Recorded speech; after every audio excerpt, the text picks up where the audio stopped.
بسم اللہ الرحمن الرحیم۔ السلام علیکم ناظرین، آج کا ہمارا لیسن فعل ناقص کے بارے میں ہے۔ فعل ناقص ایسا فعل ہوتا ہے جس کے لام کلمہ پہ کوئی ایک حرف علت آ جائے، اور حروف علت الف، واو اور یہ ہوتے ہیں۔ اس میں سے کوئی اگر فاعلہ کے لام کلمہ پہ یعنی کسی بھی فعل کے آخری حرف کے اوپر یعنی وہاں حروف علت آتا ہے تو یہ فعل ناقص کہلاتا ہے۔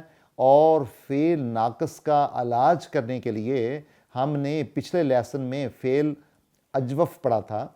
جو طریقہ وہاں استعمال ہوتا ہے وہی طریقہ فعل ناقص کے لیے بھی استعمال ہوتا ہے، اور ہم اس کو ذرا ریوائز کرتے ہیں۔ مثال کے طور پہ باب نصرہ میں سے ہم دیکھتے ہیں کہ خلوہ یعنی علیحدہ ہونا، خلوت جس سے نکلا ہوا لفظ ہے، خلوہ ہوتا ہے علیحدہ ہونا، یہ ماضی کا صیغہ ہے۔ اور اگر ہم اس کی واو کو یعنی جو کہ حرف علت ہے، یہ فعل ناقص ہے۔ فعل ناقص کیوں ہے؟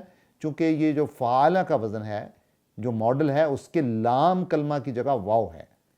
تو ہم اس کو جب ٹریٹ کریں گے یعنی اس کی علت سے جان چھڑانا چاہیں گے، اس کو اس حالت میں لائیں گے جو کہ مستعمل ہے، تو ہم کہیں گے کہ خلوہ کی بجائے یہ بن جائے گا خلو، یعنی جو واو ہے وہ فتح کی بجائے اس کے اوپر جزم آ جائے گا، یہ خلو بن جائے گا، اور اس کے بعد جو واو ہے وہ الف میں چینج ہو جائے گی۔ چونکہ ہم نے یہ پڑھا تھا کہ جو واو ہے وہ الف میں چینج ہو جائے گی اگر اس کے اوپر فتح ہوگا۔ تو جب فتح آیا ہے تو اس کا یعنی یہ واو یہ میں کیوں چینج نہیں ہوئی؟ اس لیے کہ اگر اس کے نیچے کسرہ ہوتا واو کے نیچے تو پھر یہ میں جاتی۔ اب اس کے اوپر چونکہ فتح ہے تو یہ الف میں بدل جائے گی اور یہ بن جائے گا خلوہ، خلو اور خلا، یہ ماضی کا صیغہ ہے۔ اگر ہم خلوہ کی بجائے ہم لیتے ہیں یخلوو یعنی کہ وہ جدا ہوتا ہے، تو یخلو پہلے بنے گا یعنی واو کے اوپر جزم ہوگا ایک سٹیج میں، اور پھر اگلی سٹیج میں جو واو ہوگا وہ واو جزم کے ساتھ میں چینج ہو جائے گا، واو سے ہی بدلتا ہے، تو یہ بن جائے گا یخلو۔ تو یخلوو، یخلو اور یخلو، تو یخلو اس کا فعل مضارع ہوگا۔ اسی طرح ہم ایک اور مثال لیتے ہیں، ہم کہتے ہیں نصرہ، فعل نصرہ سے ماضی ہے طلبہ یعنی اس نے تلاوت کی، اب یہ بن جائے گا طلو، واو کے اوپر جزم آ گیا۔ جب ہم اس کو ٹریٹ کریں گے چونکہ اس کے واو حرف علت ہے نا، ہم نے اس کو دور کرنا ہے، تو یہ بن جائے گا طلا، تو ہم نے واو کو الف کے ساتھ چینج کر دیا۔ کیوں کیا؟ چونکہ واو کے اوپر فتح تھی، اور فتح ہمیشہ الف میں چینج ہوتی ہے جب مضارع میں جاتا ہے فعل۔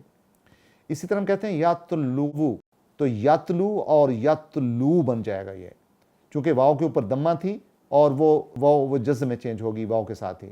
اگلی مثال لیتے ہیں آفوا، معاف کر دیا، افاو اور افا، تو گویا کہ اس کا ماضی جو ہے وہ جب یعنی استعمال والے فعل میں آئے گا تو وہ افو نہیں ہوگا بلکہ افا ہوگا۔ اور اگر ہم اس کا مضارع لیں یافو، تو یہ بن جائے گا یافو، یعنی واو کے اوپر جزم آ جائے گی، پیش کی بجائے جزم آ جائے گی۔ اسی طرح ہم کہتے ہیں دعاوا، دعوت دینا، دعاؤ اور دعا، یہ ماضی کا صیغہ ہے، اور اسی کا مضارع ہوگا یدعو، یدعو اور یدعو۔ آپ دیکھیں واو کے اوپر جزم ہے، جس کا مطلب ہے وہ پکارتا ہے۔ اب اسی سینس میں، اسی کنٹیکسٹ میں ہم قرآن حکیم کے غائب دیکھتے ہیں، سورہ حامیم سجدہ سے 33 نمبر آیت ہے، من احسن قولا مما دعا الی اللہ، کہ کون ہے زیادہ اچھا بات کے لحاظ سے اس سے جس نے اللہ تعالیٰ کو پکارا ہو، اللہ تعالیٰ کو بلایا ہو، وعمل صالحا، اور جس نے اچھے اعمال کیے ہوں، وقال اننی من المسلمین، اور یہ کہا ہو کہ بے شک میں تو مسلمانوں میں سے ہوں۔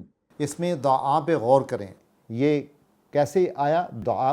حالانکہ لفظ تو دعاوا ہے، وہ ہم نے جیسے اوپر استعمال میں مثالوں میں دیکھا ہے، یہ دعا اسی طرح چینج ہوا ہے۔ تو اسی طرح کہتے ہیں ہاذہ سبیلی ادعو الی اللہ، اب یہاں پر بھی دیکھیں ادعو الی اللہ، تو یہاں پر بھی بالکل اسی فارمولے کے تحت یہ جو ہم نے اوپر پڑھا ہے اسی قاعدے کے تحت یہ تبدیلی آئی ہے۔ پھر ہم کہتے ہیں واللہ یدعو الی الجنۃ والمغفرۃ باذنہ، کہ یقیناً اللہ تعالیٰ کی ذات بلاتی ہے جنت کی طرف اور مغفرت کی طرف اپنے حکم کے ذریعہ۔ تو ناظرین اسی طرح ہم اگر باب فتح میں چاہیں تو ہم کہتے ہیں وزرا، تو وزرا کا کیا چینج ہوگا اسی قاعدے کے مطابق جو ہم نے فعل اجوف میں بھی پڑھا ہے؟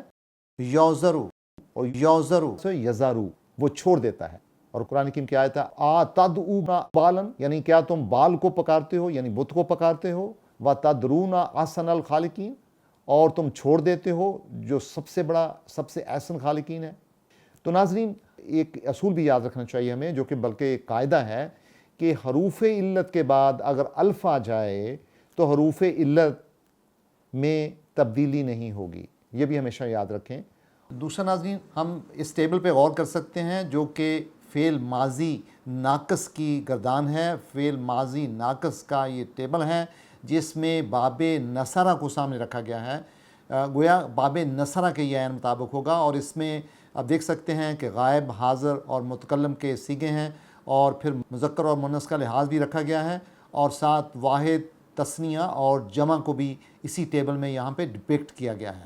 تو آپ دیکھ سکتے ہیں پہلے ہم تھرڈ پرسن پہ غور کرتے ہیں. غائب کا صیغہ ہے مذکر کا دعا، دعوا اور دعو، اور مؤنث کا صیغہ ہے غائب کا دعت، دعتا، دعونا.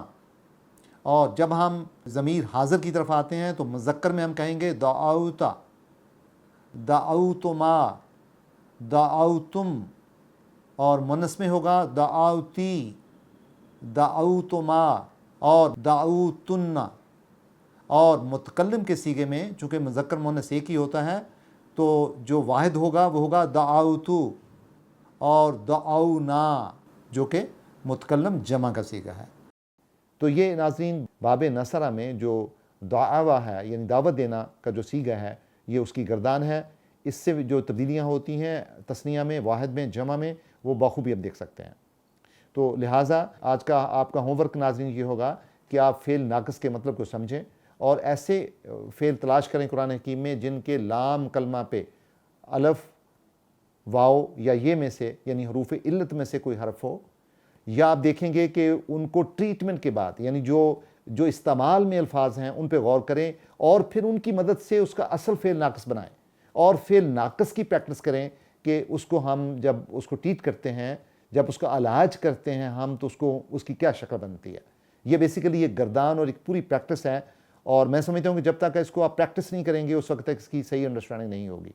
تو آئی ہوپ کہ انشاءاللہ آپ اس کو سمجھیں گے، اس کی تعریف کو، اس کی جو پروسیس ہے اس کو سمجھیں گے کیسے ٹریٹ کرتے ہیں فعل ماضی میں اور فعل مضارع میں جا کے، اور پھر جب تک آپ پریکٹس نہیں کریں گے فعل ناقص کو پھر سمجھنا مشکل ہوگا. تو میری اس میں ریکویسٹ ہوگی کہ آپ اس کی پریکٹس ضرور کریں اپنے ہوم ورک کے طور پہ. بہت شکریہ.